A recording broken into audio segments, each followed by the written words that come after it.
How to sign in or save your progress in Score Hero. Hi everyone, welcome back to another video from Crazy Gamer.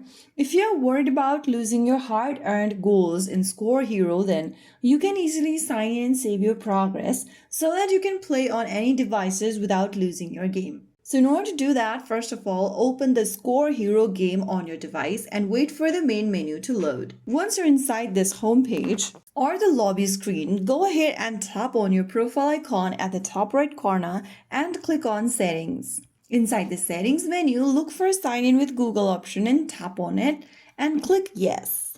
Now get ready to enter your Google account's credential or to choose your Google account you'd like to sign in with. Make sure to enter your email and then your password for your Google account and follow through the instructions. Soon after you do that, the game will restart and you'll be able to link or save your progress in Score Hero. The game will automatically sync your progress to your account and you can switch devices or reinstall the game without losing your levels, coins, or achievements. So there you have it. If you found the video helpful, don't forget to like, share, and subscribe to our channel. I will be back again in the next video. Thank you for watching.